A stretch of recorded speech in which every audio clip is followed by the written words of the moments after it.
ආයුබෝවන් දිනපතා විකාශය වන ලංකාවේ ප්‍රථම සහ එකම බෞද්ධ ප්‍රවෘත්ති විකාශයෙන් අදත් ඔබ හමුවන මම ප්‍රසාද් සඳුන් ජීවන්ත. ප්‍රථමයෙන් අවධානය පුවත් සිරස් තල වෙත.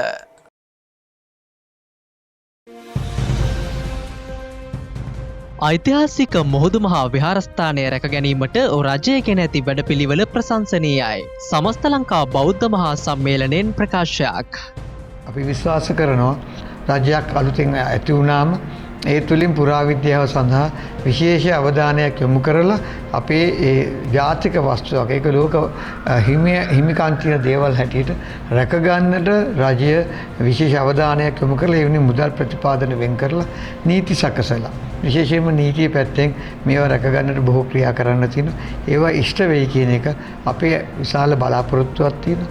ඒ කරන්නට රජයට ජනාධිපතිතුමාට සියලු දිවිදේශයන්ගේ ආරක්ෂාව ත්‍රිවිධ ඒ ආශිර්වාදය ලැබේවා කියා අපි ප්‍රාර්ථනා කරනවා. පූජ්‍යපාද අම්පිටියේ ශ්‍රී රාහුල හිමියන්ගේ තෙමස් පූර්ණ පින්කම.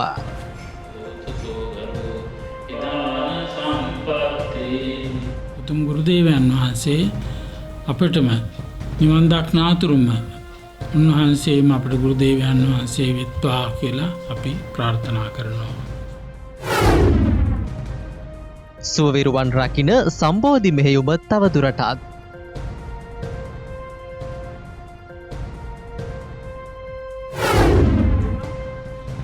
පූජ්‍යපාද මාගල් කන්දේ සුදත්ත හිමියන්ගේ මැදිහත් වීමෙන් සිදු වූ ප්‍රජාසත්කාරක වැඩසටහන.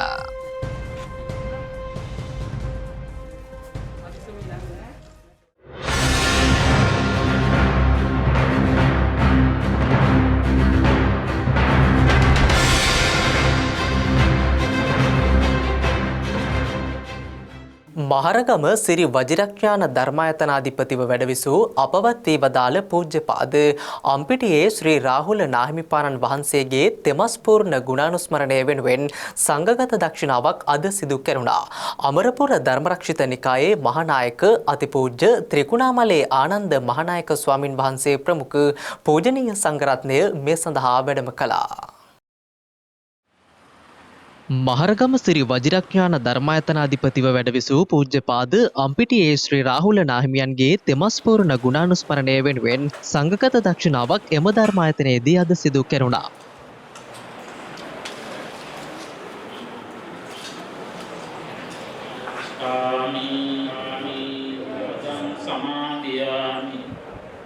අභිනව මහරගම සිරි වජිරඥාන ධර්මායතනාධිපති වොෂින්ටන් බෞද්ධ මහා විහාරාධිපති පූජ්‍යපාද මහරගම ධම්මසිරි ස්වාමින් වහන්සේගේ අනුශාසනයෙන් පින්කම සංවිධානය කර තිබුණා.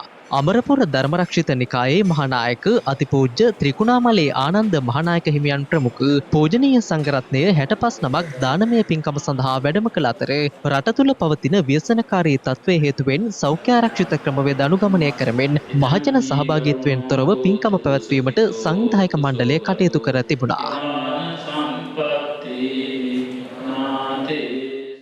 මහරගම සිරි වජිරඥාන ධර්මායතනාධීශ්වරව වැඩ සිටි ධර්මායතනයේ නිර්මාතෘන් වහන්සේලා දෙදෙනා වහන්සේගෙන් එක නමක් වූ අතිපූජනීය අම්පිටියේ ශ්‍රී රාහුල මාහිමිපාණන් වහන්සේගේ අපවත් වීමෙන් 3 මාසයක් අදට ගත වෙනවා. ඉතින් ඒ වෙනුවෙන් ඊයේ රාත්‍රී ධර්මදේශනාවක් පවත්වලා ඒ වගේම අද ආර්ය මහා සංඝරත්නයේ විශේෂයි සංඝ සතු දානමය පින්කමක් කරලා පින් සිදු කරගත්තා. අපිත් ඒ වගේම දායකයන් වශයෙන් ශාසන සේවක සමිතියේ නිලධාරීන් ඒ වගේම අද දානය අලංකාර කර ගැනීම සඳහා අපේ හිඟුරක්ගොඩ විභාවී ස්වාමීන් වහන්සේ ත්‍රිකුණාමලේ ආනන්ද මහානායක ස්වාමීන්ද්‍රයන් වහන්සේ යටිරාවණ පණ්ඩිත ධම්මාරාම ස්වාමීන් වහන්සේ හක්මන සුමනසිරි ස්වාමීන් වහන්සේ ඒ වගේම රජවැල්ලේ සුභූති ස්වාමීන් වහන්සේ අපේ විචිත්‍ර ධර්ම කතික තලල්ලේ චන්දකිත්ති ස්වාමීන් වහන්සේ ඇතුළු කොට ඇති මහා සංඝරත්නය ඒ වගේම ගල්කිස්ස දක්ෂිණාරාමාධිපති ආනන්ද නායක ස්වාමීන්ද්‍රයන් වහන්සේ ආදි කොට ඇති 65 නමක් පමණ වූ මහා සංඝරත්නය මේ පින්කමට සහභාගී වුණා. ගිහි පින්නතුන්ගේ වැඩි සහභාගීත්වයක් නැතුවයි පින්කම සිද්ධ වුණේ. මොකද මේ දවස්වල කොරෝනා ප්‍රශ්නය නිසා රජයේ නීති රීති වලට අපි කවුරුත් යටත්ව කටයුතු කළ යුතුයි. ඒ නිසා අපි ප්‍රසිද්ධ විරුද්ධ ආරාධනා කරේ නැහැ කාටවත් ඒ සඳහා පැමිණෙන ලෙස. ඉතින් මේ ආකාරයට ඊටාම ලස්සනට මේ පින්කම කරගන්නට ලැබුණා. අපේ උතුම් ගුරුදේවයන් වහන්සේ අපටම නිවන් දක්නාතුරුම උන්වහන්සේම අපේ ගුරුදේවයන් වහන්සේ වෙත්වා කියලා අපි ප්‍රාර්ථනා කරනවා.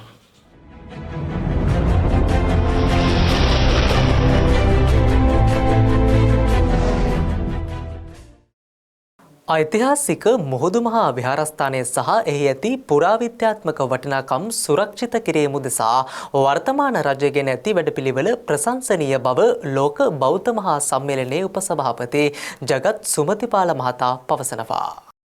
සමස්ත ලංකා බෞද්ධ මහා සම්මේලනයේ සභාපති හැටියට සම්මේලනයේ හැටියට අපි හුදෙක් ඉතාමත්ම සතුටට පත් වෙනවා. මුහුදු මහා විහාරයේ කෙරෙහි අවධානය යොමු කරලා ත්‍රිවිධ හමුදාපති ඇතුළු සියලු දෙනාම මේ ස්ථානෙට ගිහිල්ලා හොයලා බලලා ඒ ඉඩම් සුරක්ෂා කරන්න පුරාවිද්‍යා අයිතීන් සුරැකීම සඳහා අතිගරු ජනාධිපතිතුමා ඒ වෙනුවෙන් මැදිහත් වීම ගැන මෙහිදී විශේෂයෙන්ම සම්මේලනයේ හැටියට මම සඳහන් කරන්න කැමති මීට පෙර ජනාධිපතිවරණ පැවැත්වීමට පෙර අප සියලුම විහාරස්ථාන වලින් බෞද්ධ සිද්ධාස්ථාන ඒ වගේම සමස්ත රටවැසියාගෙන් ඉල්ලීමක් කරලා ලිපියක් යවුවා.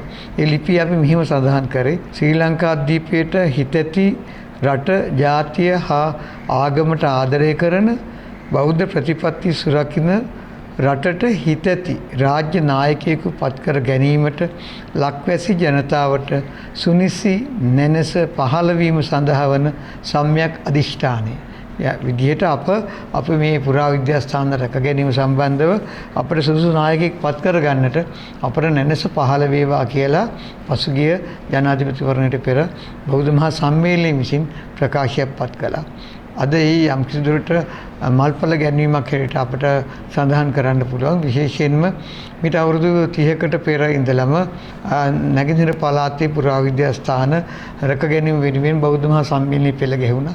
ඒ වෙනුවෙන් පූජ්‍ය එල්ලාවල මේදානන්ද හාමුදුරුවෝ බොහෝ කාර්යභාරයක් සිද්ධ කළා. එහිදී නැගෙනහිර විශේෂයෙන් ගත්තම මුහුදු මහා විහාරය. මුහුදු මහා විහාරය අපට බෞද්ධයන්ට සුවිශේෂී ස්ථානයක්. ඒ වගේම ජාතියක් හැටියට රට එක්සේසත් කරපු දුටුගැමුණු රජතුමාගේ මෑණියන් විහාර මහා දේවිය ගොඩවැස්ස ස්ථානයේ හැටියට සැලකෙන මුහුදු මහා විහාරය. ඒ අතින් ඓතිහාසික වටිනාකමක් තියෙන ස්ථානයක්. එහි පුරාවිද්‍යා ස්ථාන ලෙස හඳුනාගත් තැනක්. ඒ අවට තියෙන ලාහුගල ගත්තත් ඒ වගේම මඟුල් මහා විහාරය ගත්තත් පොතුවිල් කියන්නේ බෝධි විහාර කියන එකෙන් බෝධි විල කියන නමින් පොතුවිල් නමින් දැනට ව්‍යවහාර කරන ආයේ ප්‍රදේශයේම ඓතිහාසික වටිනාකම් තියෙන තැනක්. එහිදී තැන් රැක ගැනීම ඒක ජාතික අවශ්‍යතාවයක් හැටියට අපි දකින්නේ. උදෙක් බෞද්ධයන්ට පමණක් හෝ සිංහලයන්ට පමණක් සීමා වෙච්ච දේවල් තැනක් නෙමෙයි. සියලුම ස්ථාන රැක ගන්න ඕනේ. ඒ වෙනුවෙන් ජනාධිපතිතුමා මැදිහත් වෙලා සොයා බැලීම අපට ඉතාමත්ම සතුටුදායක කාරණාවක්. අපි විශ්වාස කරනවා රජයක් අලුතෙන් ඇති වුණාම ඒ තුලින් පුරාවිද්‍යාව සඳහා විශේෂ අවධානයක් යොමු කරලා අපේ ඒ ජාතික වස්තුවක් ඒක ලෝක හිමිකම් තියෙන දේවල් හැටියට රැක ගන්නට රජය විශේෂ අවධානයක් යොමු කරලා ඒ වෙනුවෙන් මුදල් ප්‍රතිපාදන වෙන් කරලා නීති සකසලා විශේෂයෙන්ම නීතිය පැත්තෙන් මේවා රැක ගන්නට බොහෝ ක්‍රියා කරන්න තියෙනවා. ඒවා ඉෂ්ට වෙයි කියන එක අපේ විශාල බලාපොරොත්තුවක් තියෙනවා. ඒ කරන්නට රජයට ජනාධිපතිතුමාට සියලු දිවිදේශනගේ ආරක්ෂාව ත්‍රිවිධ රත්නේ ඒ ආශිර්වාදය ලැබේවා කියා අපි ප්‍රාර්ථනා කරනවා.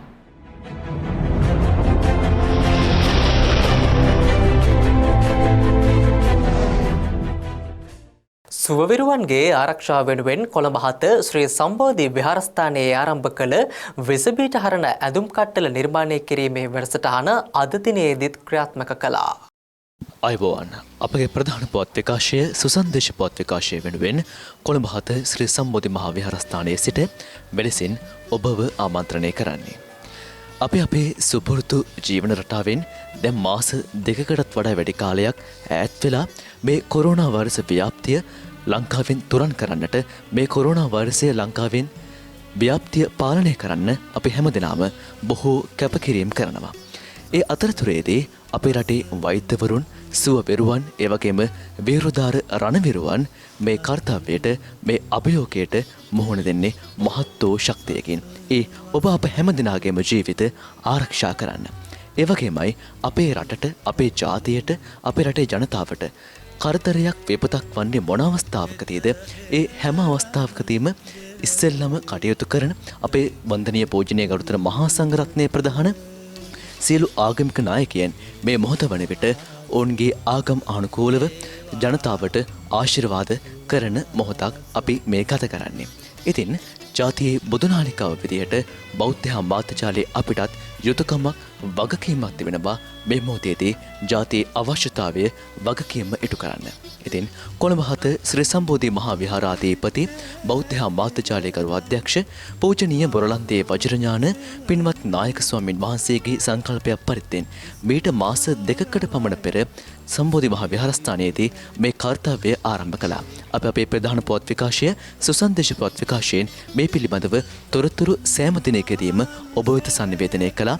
ඔබ මේ දකින්නේ කොළඹ 7 ශ්‍රී සම්බෝධි මහා විහාරස්ථ තරුණ බෞද්ධ සංගමේ පිරිස ඔවුන්ගේ දෛනික රාජකාරියක් වගේ කොළඹ 7 ශ්‍රී සම්බෝධි මහා විහාර පරිසරයට ඇවිල්ලා දිනපතාම ඇවිල්ලා මේ වෛද්‍යවරුන්ට රෝගීන්ට ප්‍රතිකාර කරන්න අවශ්‍ය කරන මේ ආරක්ෂිත ඇදුම් කට්ටල නිෂ්පාදනය කරලා නිර්මාණය කරලා බාර දෙන අවස්ථාවන් ඔබ මෙලෙසින් දකින්නේ.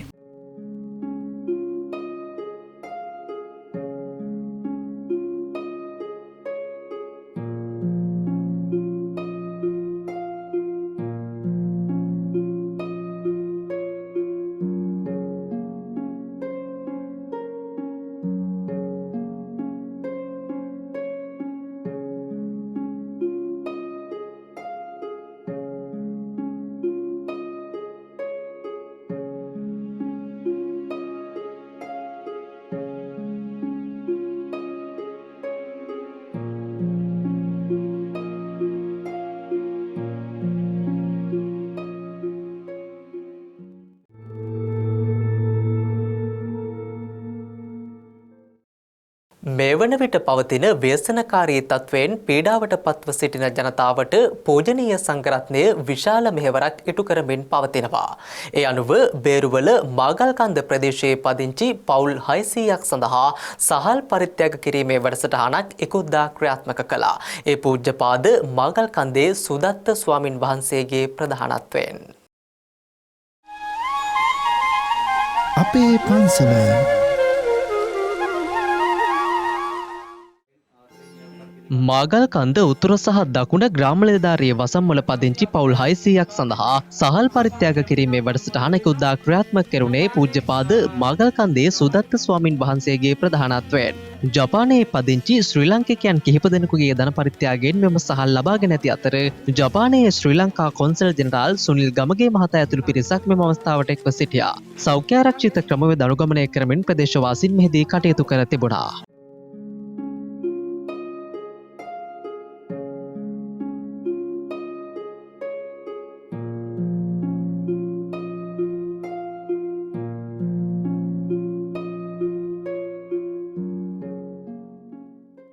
මේ අතර බලපිටිය විහාරාධිපති සංගමයේ සභාපති පූජ්‍යපාද බලපිටියේ ධම්මික ස්වාමින් වහන්සේගේ ප්‍රධානත්වයෙන් බලපිටිය දකුණ ශාසනාරක්ෂක බල මණ්ඩලයේ දහම් පාසල්වල සේවයේ නිරත ගුරු බෞතුන් උදෙසා වියලි ආහාරමළු පරිත්‍යාග කිරීමේ වැඩසටහනක් පසුගියදා පැවැත්වුණා.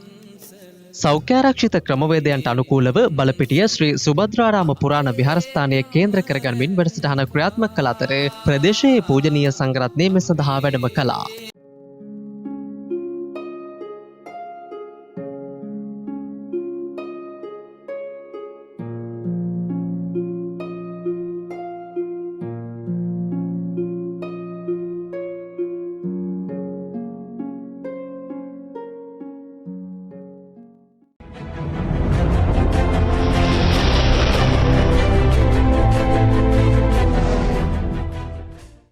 මෙරට ප්‍රථම ඉංග්‍රීසි දහම් පාසල වන ශ්‍රී සම්බෝධි ඉංග්‍රීසි දහම් පාසලේ අධ්‍යාපනය ලබන දුවදරුවන්ගේ දත්ත යාවත් කාලීන කිරීම සඳහා විශේෂ නිවේදනයක් දහම් පාසල් පරිපාලන මණ්ඩලය මගින් නිකුත් කර තිබෙනවා.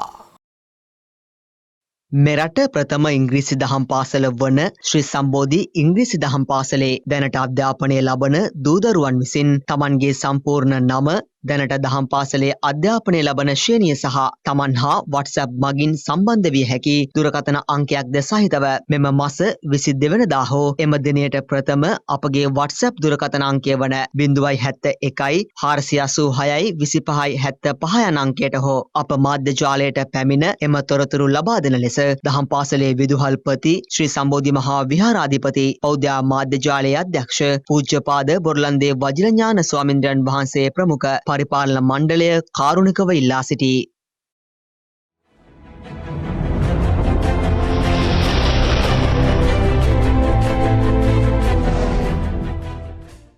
ඒත් සමගින් අදට නියමිත සුසන්දේශ ප්‍රවෘත්ති විකාශයේ නිමාවට පත්වෙනවා. YouTube සහ සුසන්දේශයේ Facebook පිටුපොස්සේ දිනපතා විකාශය වන ලංකාවේ ප්‍රථම සහ එකම බෞද්ධ ප්‍රවෘත්ති විකාශයත් සමගින් ඔබට දිනපතා එක් විය හැකියි. ඔබ සැමට සුබ රාත්‍රියක්. සම්මා සම්බුදු සරණයි.